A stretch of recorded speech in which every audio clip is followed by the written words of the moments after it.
Merci, donc bonjour à toutes et à tous. D'abord, merci de m'avoir invité. C'est un réel plaisir que de participer à cette recherche. Je veux faire un témoignage, j'ai envie de dire, avec beaucoup d'humilité parce que voilà, c'est une petite action locale, on est loin d'être parfait, mais on est dans une démarche de progrès. Et donc du coup, la contrepartie de cette humilité, c'est aussi une forme de fierté. La fierté d'avoir réussi à faire bouger les curseurs et j'ai envie de dire, c'est pas fini. Ma présentation, elle va se faire en 4 temps. Je vais vous présenter rapidement le territoire. Retour un peu sur des enjeux globaux. Vous présenter ensuite l'action municipale et un resserrement bien sûr sur la restauration collective. Et puis la dernière partie de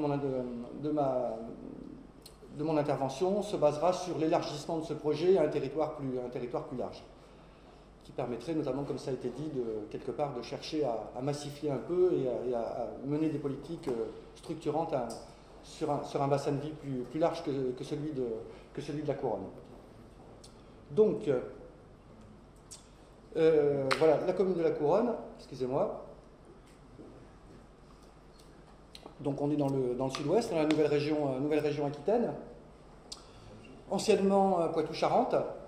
Et puis donc, vous avez donc sur la droite de la diapo, en marron donc au centre, le territoire de Grand Angoulême existant, on y reviendra tout à l'heure, et puis 3 communautés de communes qui sont, on va dire, périurbaines, rurales, qui vont en 2017, donc dès janvier 2017, qui vont constituer le nouveau Grand Angoulême. Donc on va passer d'un bassin de vie de à peu près 100 000 habitants à 140 000 habitants, voilà, grosso modo. Et ce territoire, ce nouveau grand territoire, c'est le territoire Scott. Donc là aussi, on s'appuie déjà sur des éléments de planification d'aménagement du territoire qui sont déjà validés depuis décembre 2013. Rapidement, donc une commune en plein développement. Là aussi, il a fallu qu'on agisse, et notamment sur la maîtrise foncière en termes d'urbanisme, pour éviter que cette commune... en gros, on a mis la main sur les 2 grandes zones urbanisables qui restaient sur la commune, pour éviter un développement urbain désordonné qui ne correspondait pas à notre projet politique. Donc on a bloqué sous forme de ZAC, on a bloqué ces 2 grandes zones et on est en train de travailler dessus, notamment dans un principe d'écoquartier. Donc je viens de vous parler de Grand Angoulême. Voilà, donc une commune très dynamique sur le plan associatif, sur le plan culturel, beaucoup d'espaces naturels, une diversité de population. On a maintenant un quartier prioritaire politique de la ville qui représente à peu près 1500 habitants. Et puis on a des richesses patrimoniales, qu'elles soient d'ailleurs environnementales ou historiques, et notamment autour d'une abbaye. Et on parle souvent aussi, on subit quelque part l'histoire. La commune de la Couronne s'est développée avec la présence des moines, et notamment qui ont asséché des marais, qui ont commencé à développer une forme d'agriculture locale, celle-ci. Voilà, et donc la commune s'est développée autour de ça, et aussi autour des industries papetières. Une petite vue aérienne importante pour que vous compreniez. Donc là, on est sur le tissu urbain dense. La commune de la Couronne fait à peu près 30 km². On a un tissu urbain assez dense et puis une multitude de hameaux. Alors certains sont historiques, puisqu'il y avait une activité agricole ou une activité industrielle. Et puis d'autres, ce sont des zones pavillonnaires sans nom qui sont venues comme ça. C'est ce qu'on appelle le mitage. Et puis juste aussi ici, là vous voyez ces endroits-là où on a des toitures noires. Ce n'est pas de l'ardoise, c'est du photovoltaïque, puisqu'on a créé une régie de production photovoltaïque depuis le mandat précédent. Et, voilà. Et puis ici, j'y reviendrai tout à l'heure, mais ici vous avez une cimenterie Lafarge, qui est implantée depuis 1930. Et cette cimenterie, elle a été donc, je ne sais pas si vous êtes au courant, mais il y a eu alors on parle de fusion, mais j'ai envie de dire un rachat d'Holcim. Donc on est Holcim Lafarge. Holcim, c'est une société suisse. Et cette usine va fermer.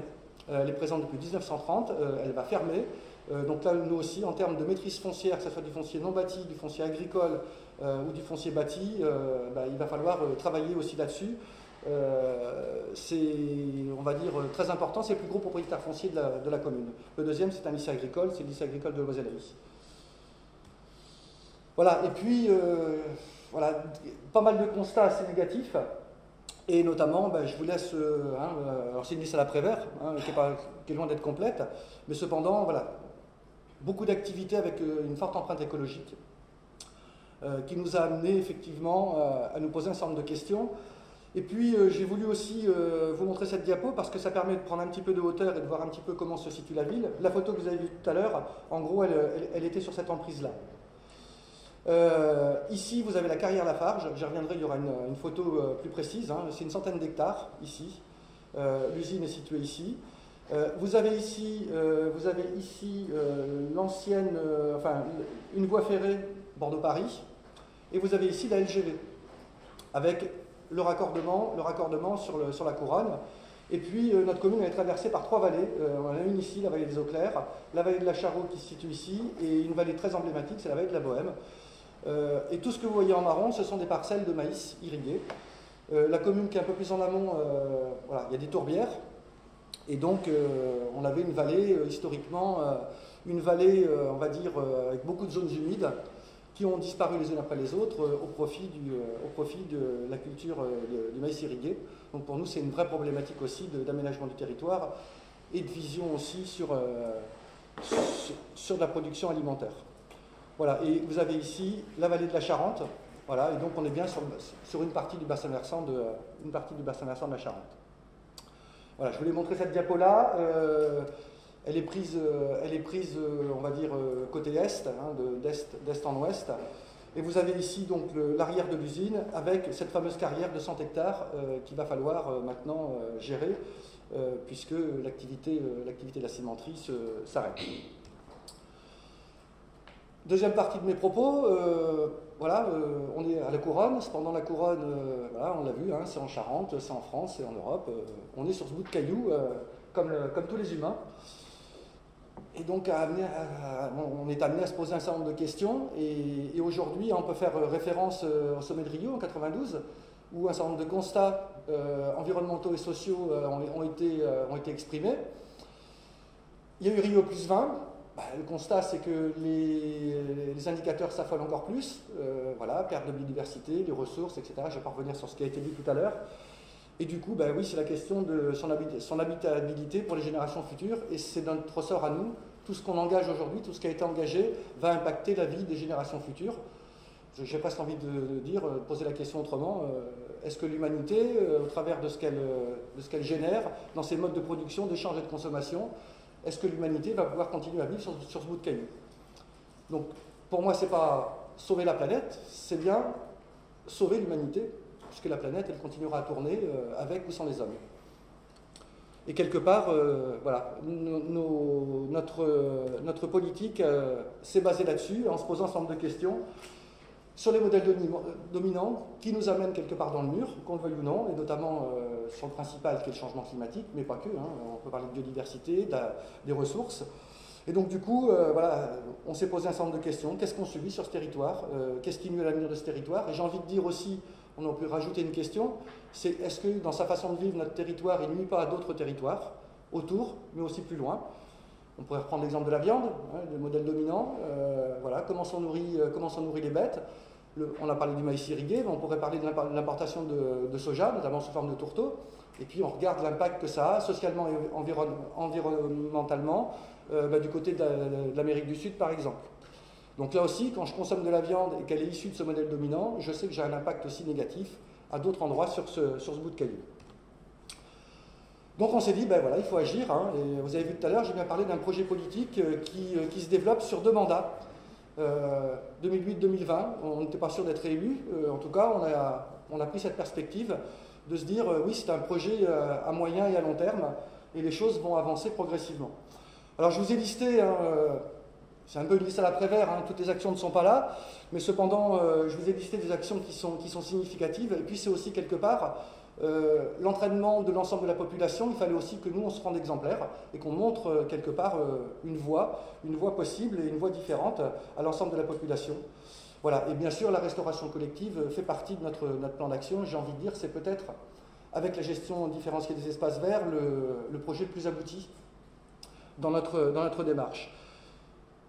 Ce qui est important aussi, on parle de sensibilisation, d'entraînement des habitants et des acteurs, et puis de programmes pédagogiques.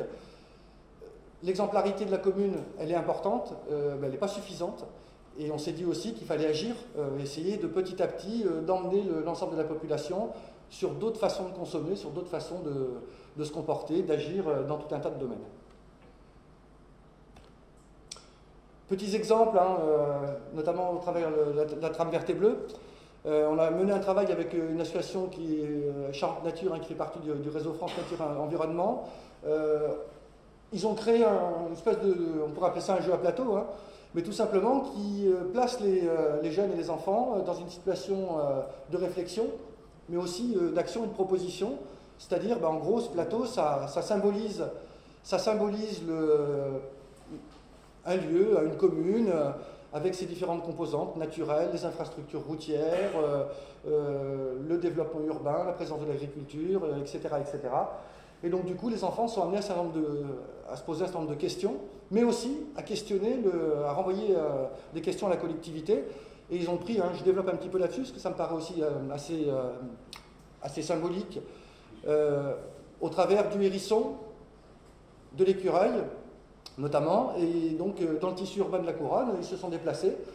Ils ont fait un certain nombre de constats, en se disant, tiens, les hérissons, voilà, ils risquent de se faire écraser là, mais peut-être qu'on pourrait aménager le territoire différemment. Et dans le règlement d'urbanisme, et c'est ce qu'a fait la ville de Niort d'ailleurs, hein, dans son règlement d'urbanisme, ils ont imposé à ce que dans les clôtures, il y a un passage pour les hérissons. Alors ça peut paraître tout bête, très symbolique, mais du coup ça permet aux hérissons d'éviter de traverser des routes, de se déplacer d'un jardin à l'autre, et donc du coup d'avoir une action positive, et du coup de se faire poser des questions aussi à la population, et de se dire, tiens, oui, effectivement, j'ai un jardin, et j'héberge aussi moi de la biodiversité, et j'ai un rôle à jouer aussi là-dedans. Donc voilà, des actions pédagogiques. Là on a créé des jardins partagés, avec un côté collectif, et on est en train de travailler avec une association qui s'appelle les Compagnons du Végétal, pour qu'ils puissent développer aussi de la production, et notamment en permaculture. Donc il y a ce côté aussi, un peu recherche-développement aussi, hein, parce que la permaculture est souvent méconnue, mais je sais qu'il y a en France une étude, il me semble que c'est du côté de la Bretagne, mais je me plante peut-être. Comment ? Normandie. Où il y a une étude menée aussi avec des scientifiques, notamment sur le modèle économique. Voilà, tout à fait. Donc on essaie nous aussi, là, comme on a un lycée agricole, voilà, de tester aussi localement différents process agricoles, mais bien sûr des process durables. Un autre exemple aussi de sensibilisation de la population, là c'est une sortie biodiversité. Ce que vous avez vu tout à l'heure, on a réalisé un atlas de la biodiversité. Donc l'enjeu, il est aussi de sensibiliser la population à ça, donc aller vraiment en immersion dans les milieux pour observer, regarder et mieux comprendre ce qui se passe et comment vit cette biodiversité. Et donc du coup aussi ramener à la notion de trame verte et bleue et de se dire, oui, on a des réservoirs, mais si on veut que la biodiversité continue à se développer, il va peut-être falloir aussi créer des corridors. Et donc du coup, en urbanisme, en tenir compte. Et plus la population sera sensibilisée, et plus elle pourra être elle aussi actrice de ce changement. Là, c'est une opération de plantation de vergers menée non seulement avec des comités de quartier, mais également avec des agents municipaux et en relation avec les écoles. Voilà, ce verger maintenant il existe, la population, les habitants s'en occupent. Il y a des sorties assez régulières aussi des scolaires pour suivre le projet. Voilà, et du coup ça valorise aussi le travail des agents municipaux qui ne sont pas que dans le travail d'exécution, mais aussi dans un travail de sensibilisation auprès des enfants, et c'est extrêmement valorisant pour eux. Je rentre maintenant plus directement sur la notion de restauration collective. Ça a été évoqué tout à l'heure, hein, on a des portes d'entrée. Alors nous on a fait un choix, c'est de se dire nos portes d'entrée vont être multiples. Et par contre il faut qu'on en soit vraiment conscient. À partir du moment où on va agir sur quelque chose, et du coup quel impact ça aura sur un autre domaine, etc., etc. Je vais passer très vite sur cette diapo, hein, mais c'est juste pour vous expliquer, on fait à peu près 150 000 repas jour en liaison froide, par an, excusez-moi. 150 000 repas par an. On est en cuisine centrale, on a deux satellites maternels, puisqu'on est en liaison froide, un restaurant municipal, personnes âgées aussi, partage à domicile. On a donc une diversité de convives et donc du coup de production. Voilà, je parlais tout à l'heure de transversalité, de questions. Du coup, quelque part, on a posé un peu la problématique de notre restauration collective. Hein. Voilà, on est bien d'accord, manger c'est vital, mais c'est aussi culturel et social. Et donc du coup, ça montre qu'à un moment donné, on a fait des choix de société qui ont induit des modèles agricoles.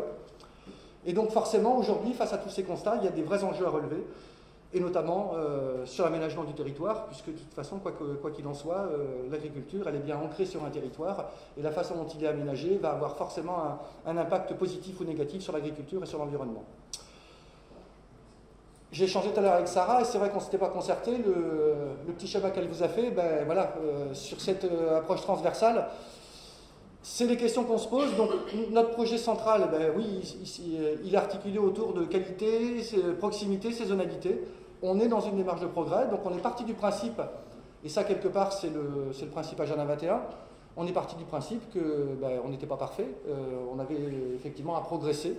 Donc il a fallu poser un diagnostic, identifier là où on n'était pas bon et s'appuyer sur des bases, sur nos bonnes bases, mais effectivement se mettre dans des démarches de progrès. Et en se disant que de toute façon la restauration collective, elle avait un impact sur l'ensemble de ces thématiques, et on les a développées, comme ça. Mais bien conscient aussi que, c'est ce que j'ai dit tout à l'heure, l'action de la couronne, elle est importante, elle est nécessaire, mais loin d'être suffisante.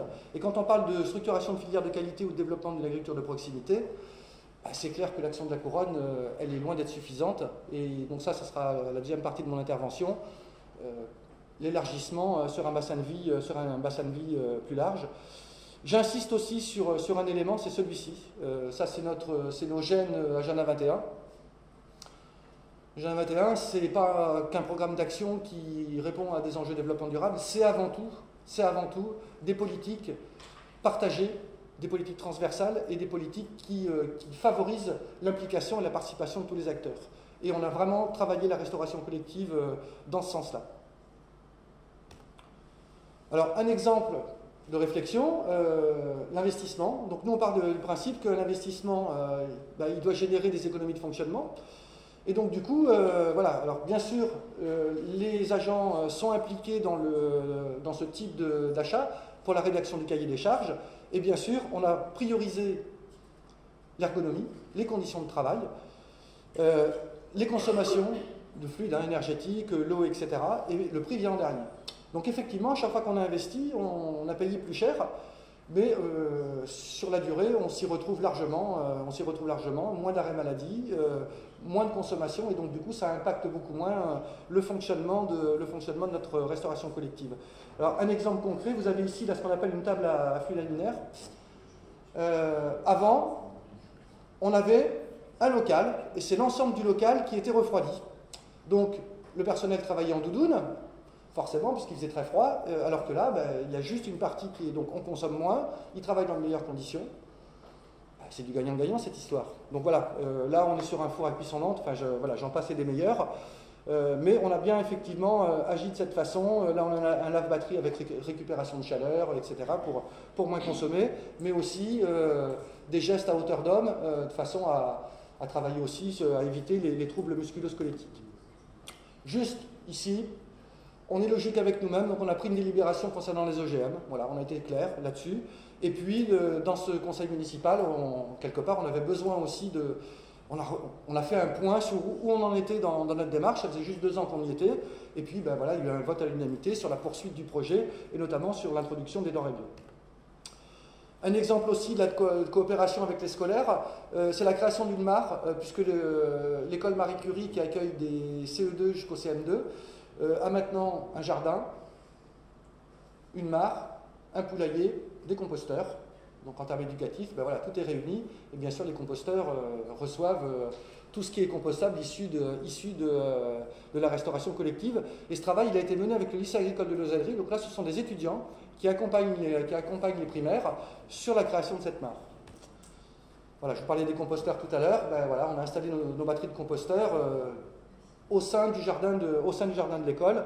Et donc du coup, ce compost, il va venir alimenter, bien sûr, le jardin qu'utilisent les enfants. Un autre exemple aussi, en termes de transparence, mais aussi de communication et puis quelque part d'interpellation aussi des parents d'élèves et des enfants, on essaie de mener régulièrement des enquêtes de satisfaction. Ça permet de communiquer sur ce qu'on fait, et puis ça permet aussi de voir les tendances. Puis si on s'aperçoit, par exemple, alors on pourrait se satisfaire en disant, voilà, il y a 70% qui est satisfait de la prestation, mais les 30% qui restent, qu'est-ce qui se passe?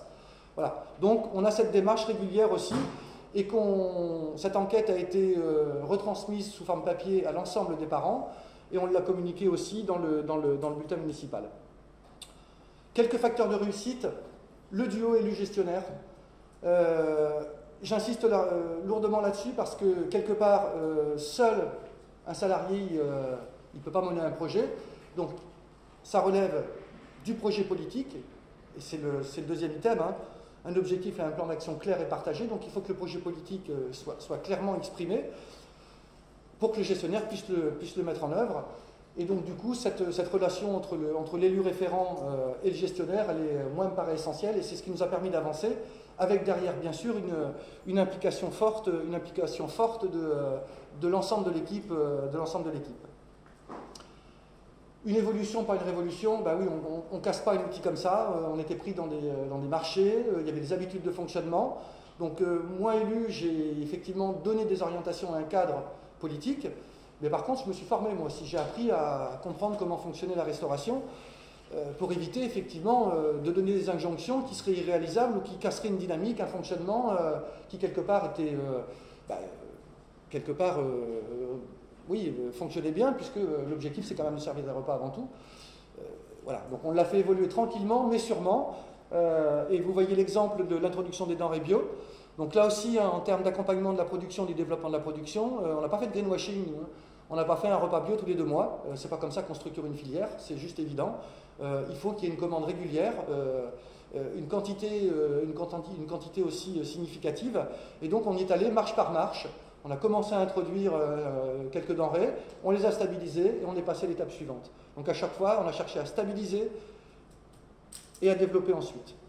Et donc là aujourd'hui, on est à plus de 32%, enfin en 2015, et on continue à progresser. Et on a à nouveau redéfini un plan de développement pour les années à venir. D'autres facteurs de réussite, mais ça a été évoqué tout à l'heure, donc je ne vais pas y revenir non plus, mais dans le détail. Mais il était important, et moi j'ai plutôt insisté sur cette connaissance, mais cette relation humaine. Il me semble que ça a été évoqué tout à l'heure, quelque part, puis globalement sur le projet municipal avec l'Agenda 21, c'est une belle aventure humaine qu'on a vécue. Et c'est vrai que la relation qu'on a pu développer avec les producteurs, elle est essentielle. Et on est dans une logique, on n'est pas dans une logique acheteur-fournisseur, on est dans une logique de partenaire. Mais c'est parce qu'on a appris à se connaître. Et puis que nous aussi, collectivité, on s'est rendu solidaire aussi des producteurs sur les prix d'achat. Mais également, je vais prendre un exemple, on a prévu dans nos menus de se faire livrer du poireau. Alors bien sûr, dans un délai raisonnable. Si nos producteurs nous disent, voilà, pour X raisons, des raisons météo, une histoire de ravageurs, on ne peut pas vous livrer des poireaux, par contre on a des choux à vous proposer, on va changer nos menus et on va intégrer les choux, plutôt que de dire on va mettre des pénalités parce que... voilà, donc c'est du partenariat tout simplement. Et puis bien sûr, informer, impliquer tous les acteurs, ça c'est essentiel.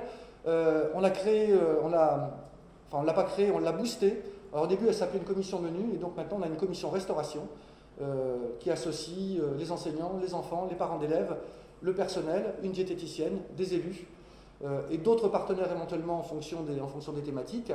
Et donc cette commission restauration, elle est essentielle parce que quelque part on revient sur ce qui s'est passé sur les menus précédents, ça nous permet d'ajuster, on porte à connaissance un certain nombre de projets, on échange régulièrement et du coup voilà, on est vraiment dans une co-construction.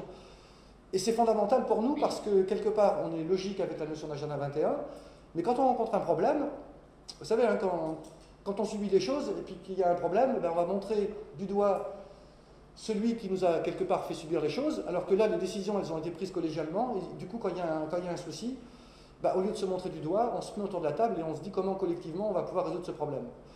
Et ça quelque part c'est essentiel dans notre démarche et j'ai envie de dire c'est confortable pour l'élu aussi. C'est très confortable.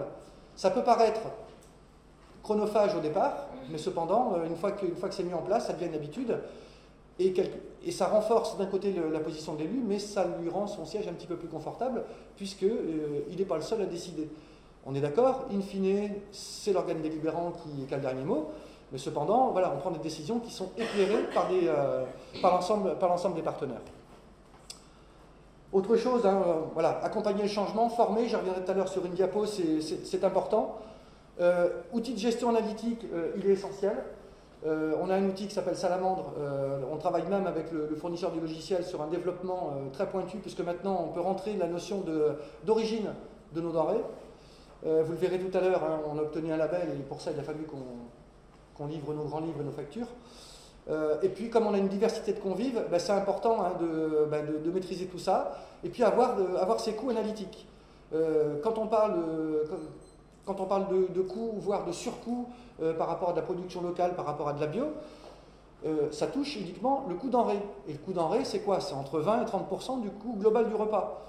Il y a les salaires, il y a les fluides, il y a les amortissements, etc. Donc tout ça rentre en ligne de compte. Donc ce qui fait que quand on touche au coût denrée, on ne touche pas au coût global de la restauration. Voilà, ça a été dit tout à l'heure par Sarah aussi.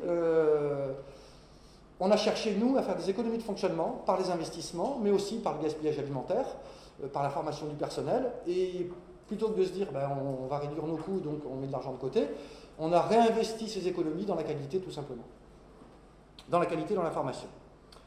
Bah, évaluer, ça paraît logique.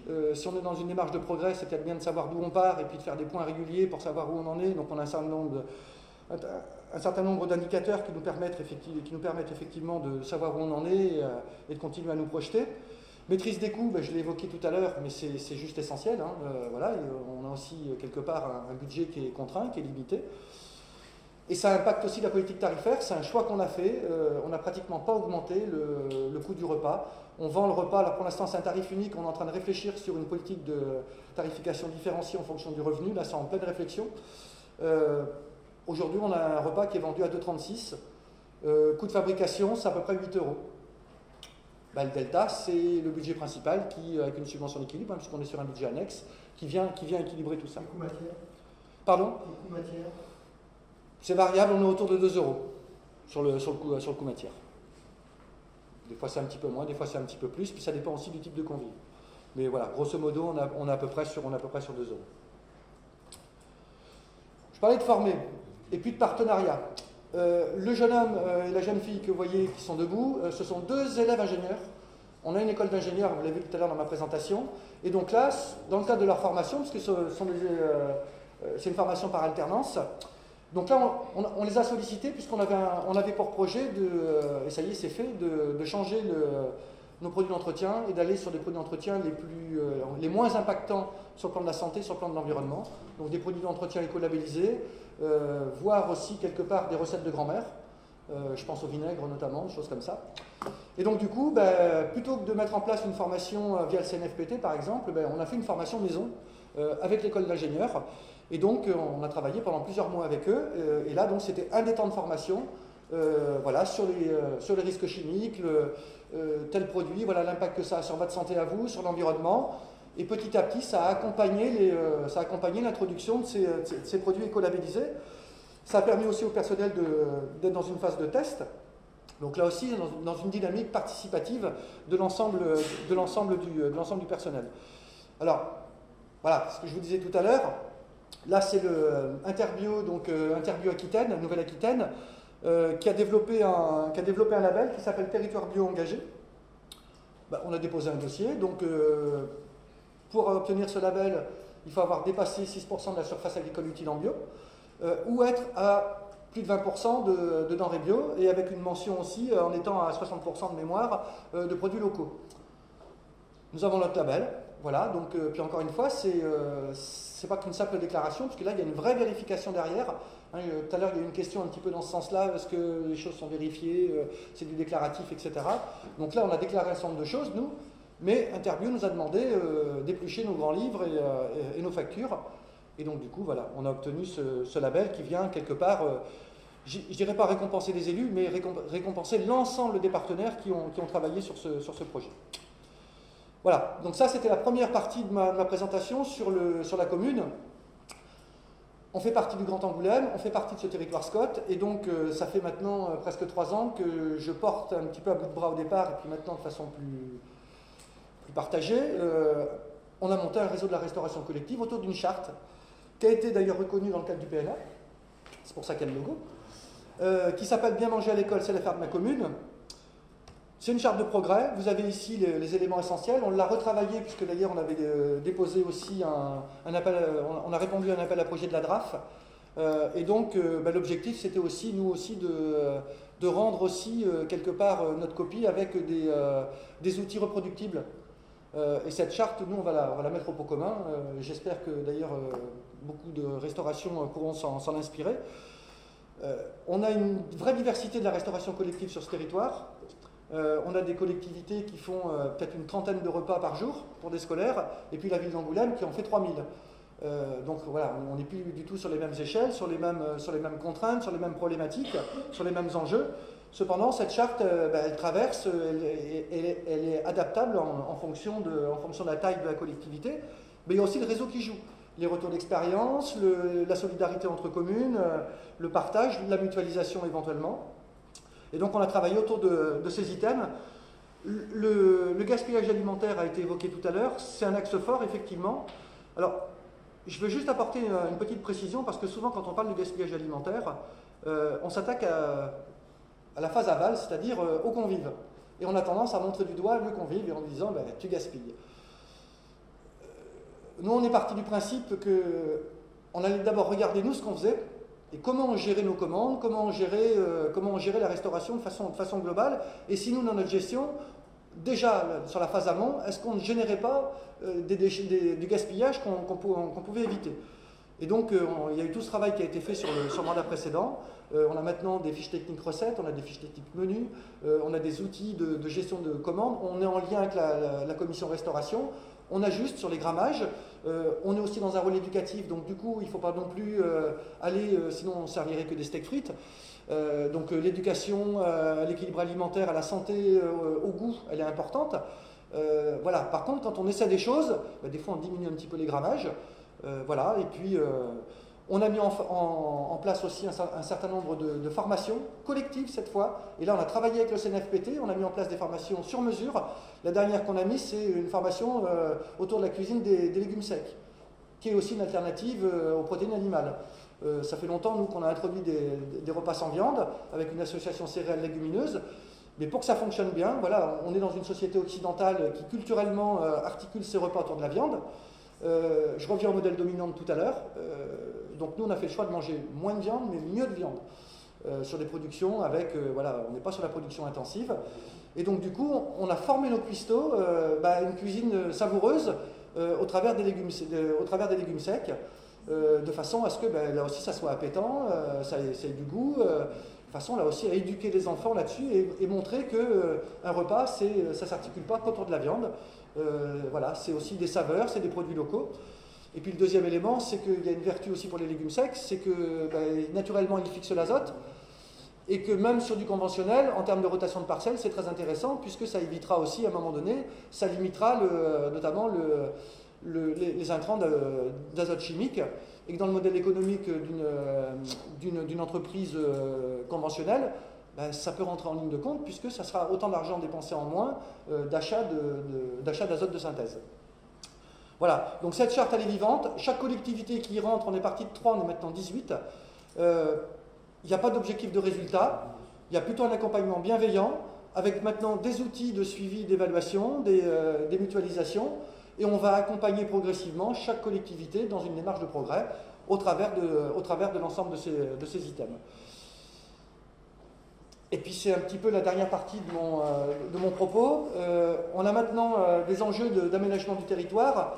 Pourquoi? Tout simplement parce que Grand Angoulême s'élargit. Grand Angoulême actuel a pris la compétence PLUI, donc PLU intercommunal. Il est HD, c'est-à-dire habitat et déplacement.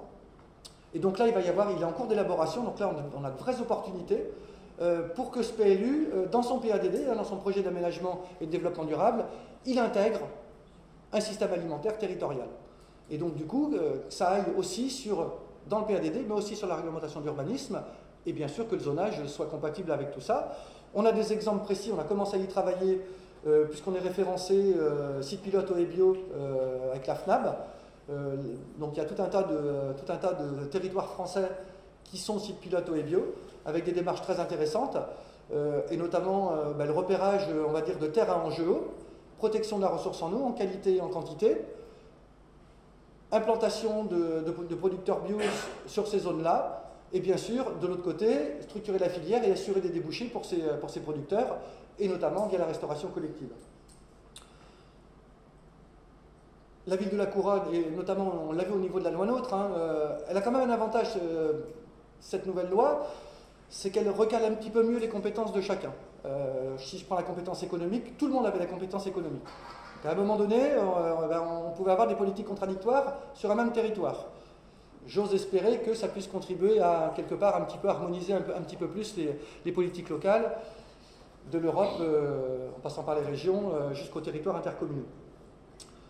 Et donc du coup, la compétence économique de Grand Angoulême va avoir un rôle prépondérant sur la structuration des filières courtes.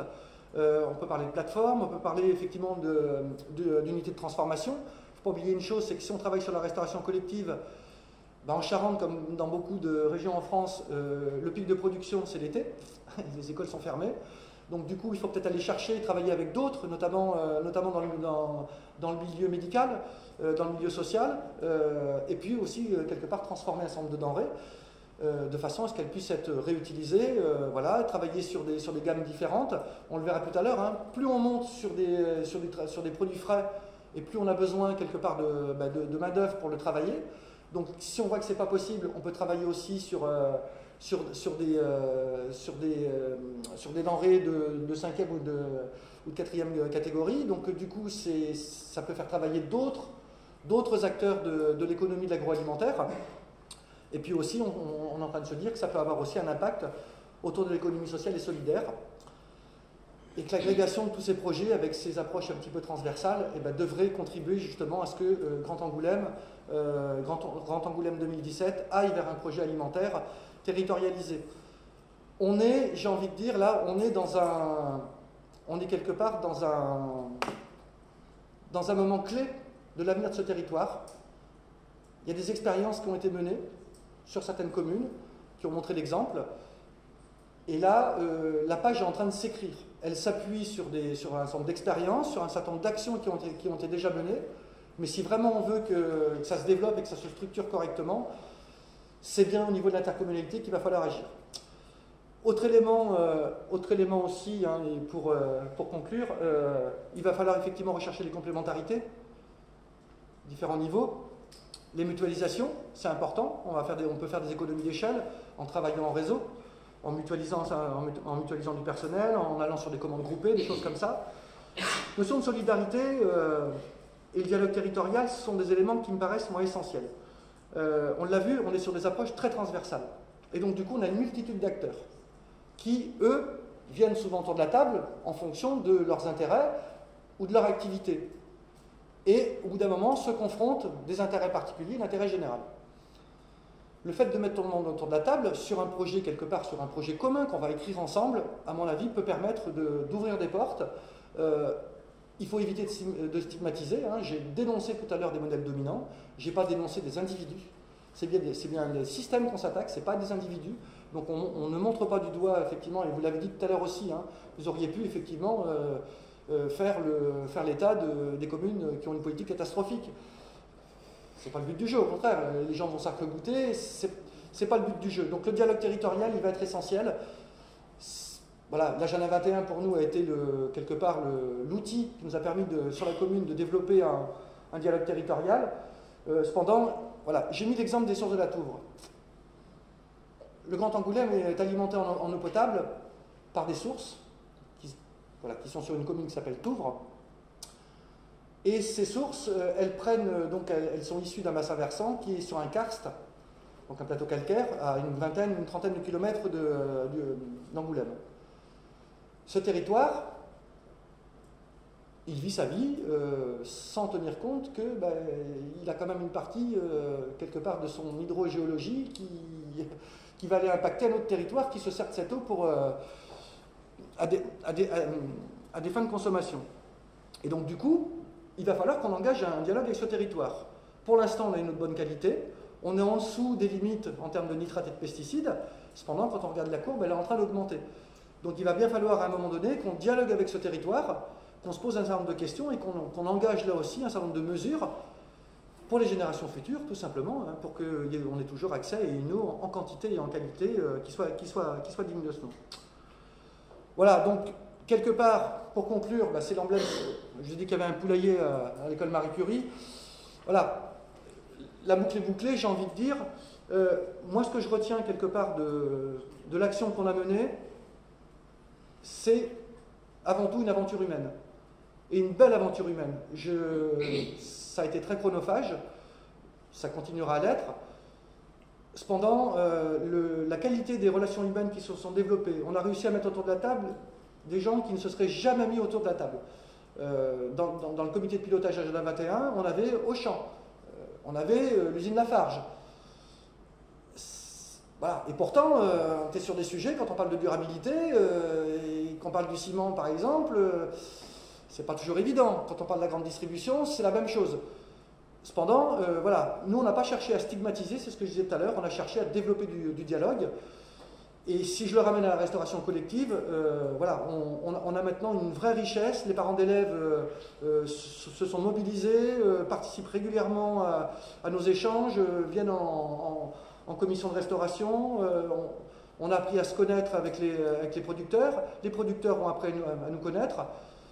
Voilà, on bosse ensemble. Alors j'ai pas envie de dire que tout est au mieux dans le meilleur des mondes, c'est pas ça. Mais voilà, c'est le côté face à la difficulté de ce projet.